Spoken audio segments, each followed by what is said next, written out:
Witcher games are amazing. However, yeah, that's right, we're doing this title format now. Pleasant one. I have a few scripts in the graveyard about combat in the Witcher games and why I don't like it, until I realized that, wait a minute, there are so many more things I don't like. Wow, wasn't that inflammatory? Anyway, before you burn down the house, I love the Witcher series. I used to do nothing but Witcher lore on this channel. I have a Witcher tattoo. I think Iorveth is very cool. Those are my credentials. Now, I'm going to spoil probably every single Witcher game and probably some of the books to some degree in this video. So if that's a problem, time for you to play the Witcher games and come back later to yell at me. I actually have no idea if I'm even going to talk about the story at all. I guess this is just how I write scripts now. The Witcher 1 takes place right after the end of the book saga. Geralt stumbles around the forests of Kaer Morhen, the Witcher Keep, with amnesia. He's brought back inside by his brother, his other brother, and his grandpa dad, and they're a little worried that he's forgotten how to Witcher. Cue the tutorial. You're going to learn to do combat now, and here's what that looks like.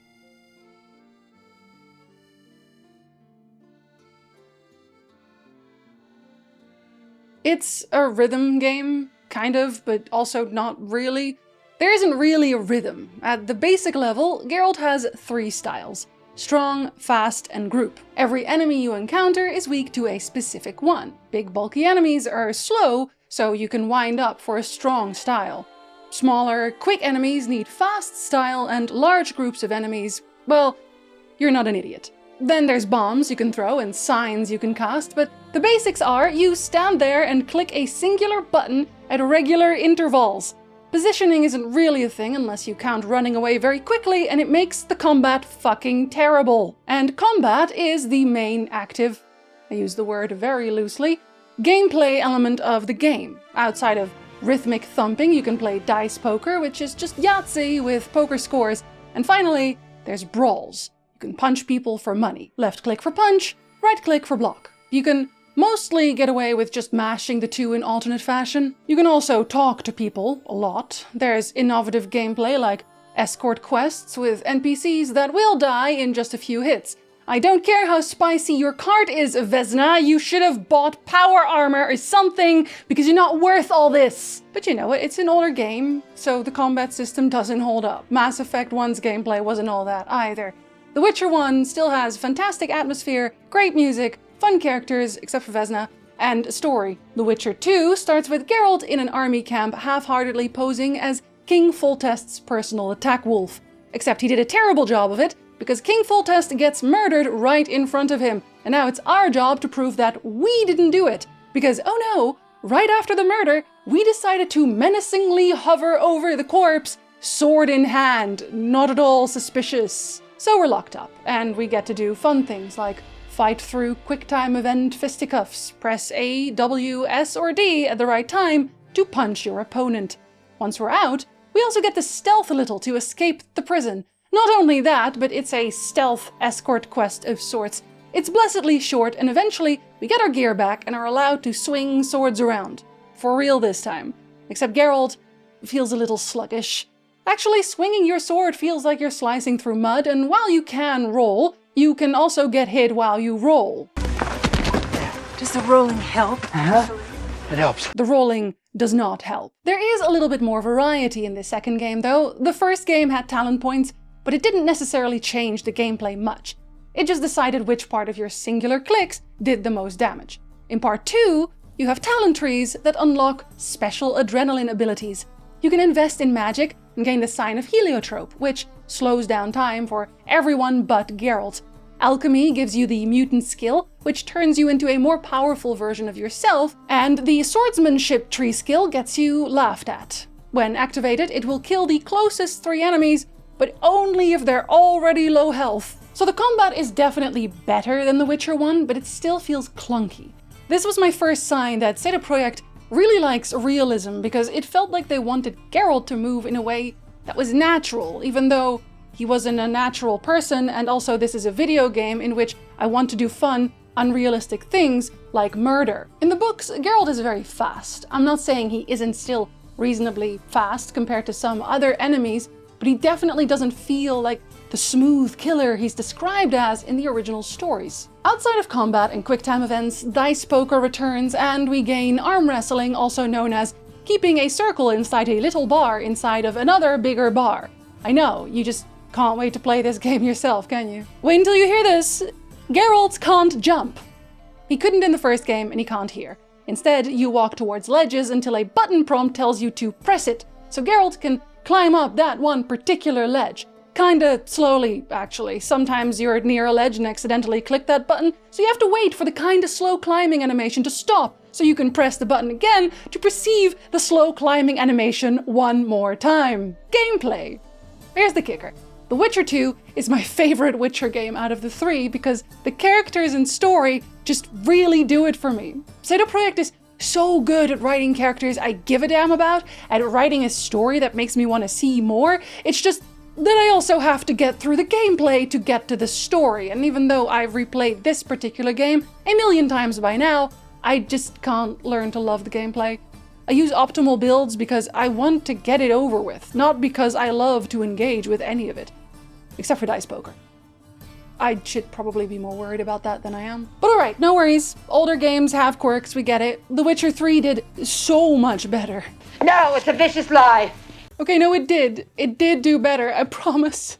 The combat doesn't feel as stiff as it did in 2, and Geralt finally stopped skipping leg day, so he obtained the power of jumping. Very small amounts, and please don't ask him to fall more than 3 feet, because he will break his ankles and die on the spot. It's a little known fact that a Witcher's heart is in his left ankle. There's a lot more versatility in the way you can build Geralt's stats in the third game. Focusing very heavily on any one thing will make that thing outrageously powerful by the end.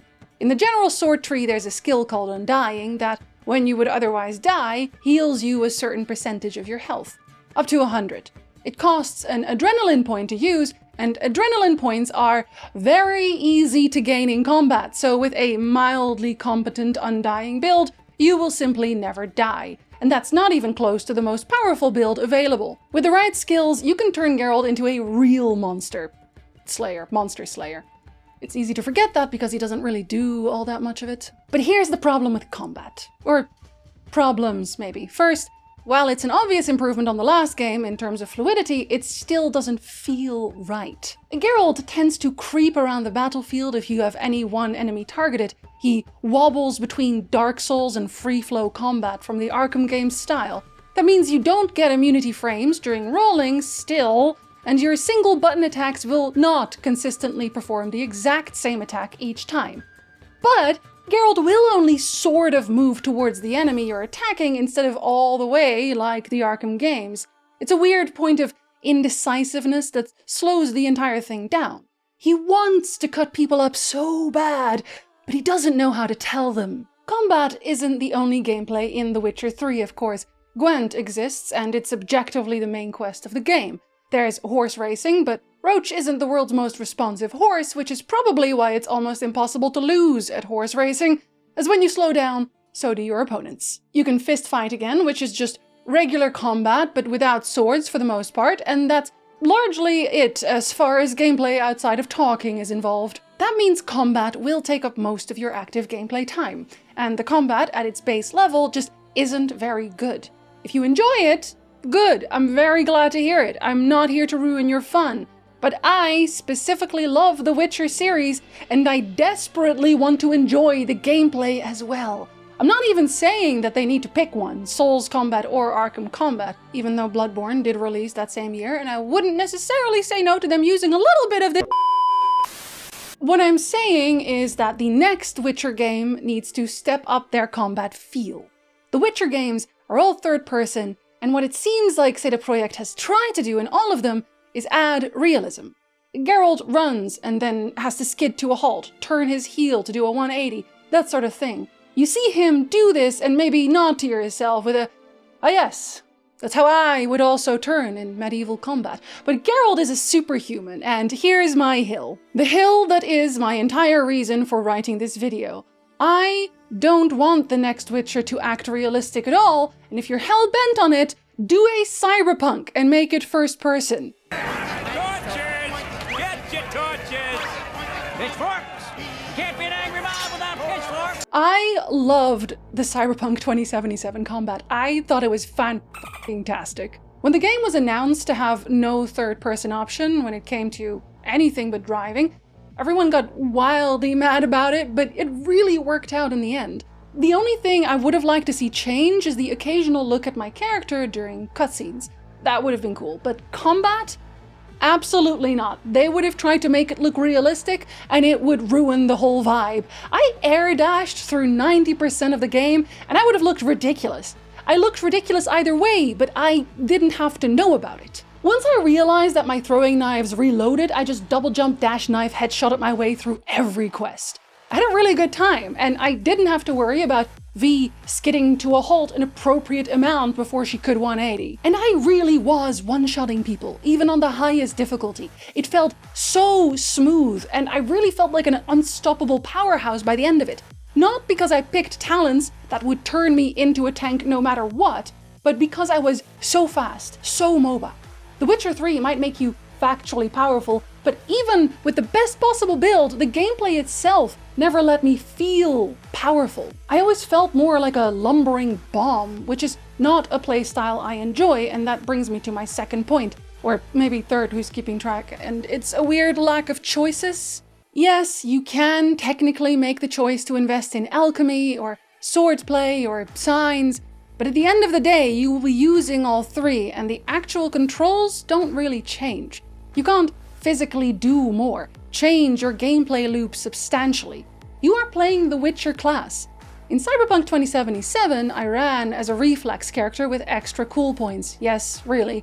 Going deeper into the reflex tree got me access to more stamina during air dash and double jump, significantly changing my playstyle by the end of the game because it freed up so many more movement options.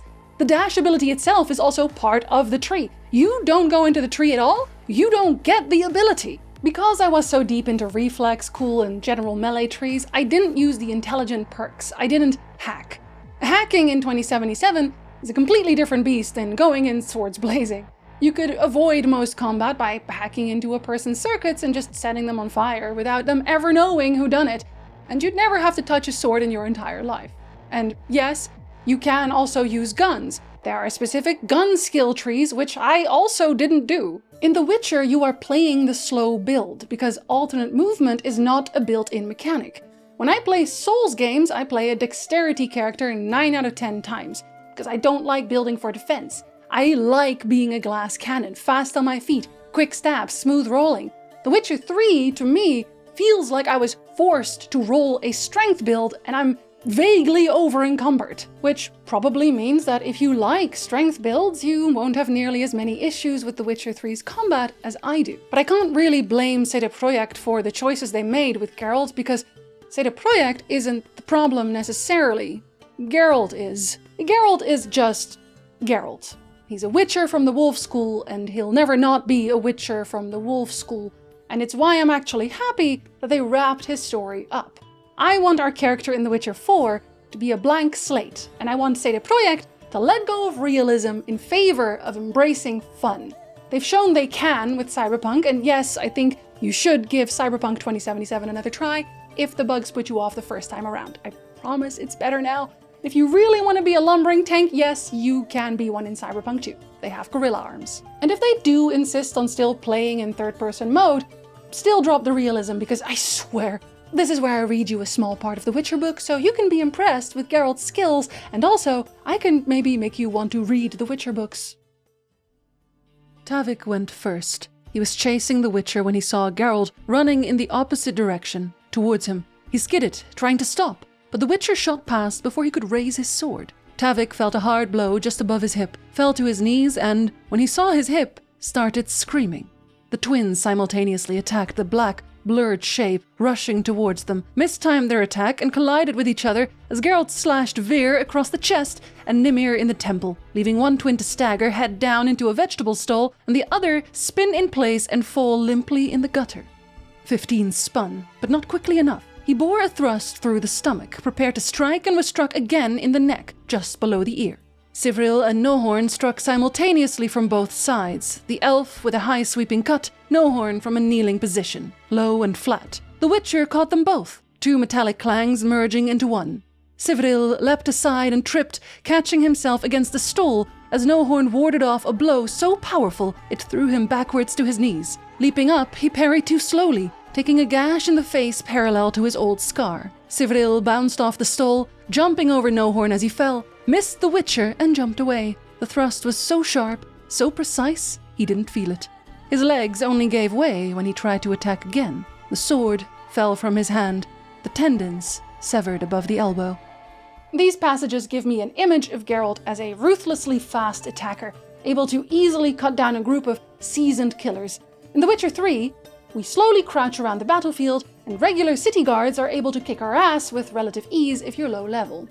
Well, just don't go near high-level enemies when you're level 1, Jinzi. That's not the point, commenter. The point is that regular city guards shouldn't be an enemy in Witcher games, because it's very silly. You can't kill the NPCs in town anyway, so why are they even there? On that note, let me kill NPC.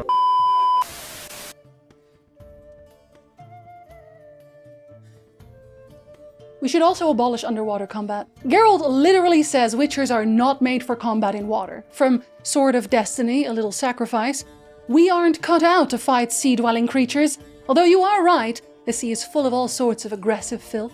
But our Witcher abilities are insufficient against sea monsters. Those creatures are either too big for us, or are too well armored, or are too sure in their element, or all three. So why are you making me crossbow drowners at an agonizingly slow pace, c'est le project? I promise you, no one will mourn the loss of collecting treasure chests in the Skellige waters. Oh, and another thing. I promise I love the Witcher games. I do. Can we drop detective mode as a thing in general, but also definitely in The Witcher? It's busy work. If you're going to have us detective around to figure out what monster did what and where, let us figure it out. Don't have Geralt talk at us while we press a button over a glowy trail of blood. Give us a little monster manual to reference and deduce through. I want to feel smart in my video games because it's such a hard feeling to achieve in my regular day-to-day. I've been playing a game called The Black Book recently, a card battler revolving around Slavic mythology as well. This game will occasionally give you little multiple-choice quizzes to test if you've been paying attention, or otherwise you can usually find the answer in some of the journal entries you've gathered so far. If you get it wrong, you get nothing. If you get it right, you get more experience. I really like this concept, and I think The Witcher would benefit from it too. It could even lead to very funny situations where you play a clueless Witcher that keeps giving everyone the wrong answer on purpose. Either way, it would be nice to feel a little more involved in the investigations. Was this video just a terribly disguised excuse to list my wants and needs for the next Witcher game? I can neither confirm nor deny, but let me quickly list all the things I would like to see in the next Witcher game for no particular reason. Either let us choose from the different Witcher schools when creating a Witcher, and make sure those schools are different enough to really change your playstyle, or let us be a non-Witcher. But Jinzi, I already hear you protest, then it won't be a Witcher game. True enough, but it can still take place in the Witcher world, and we don't actually know the name of the game yet. Right now the project name is Polaris, which doesn't really lean one way or another. Even the Witcher medallion reveal doesn't confirm we'll be playing as purely a Witcher.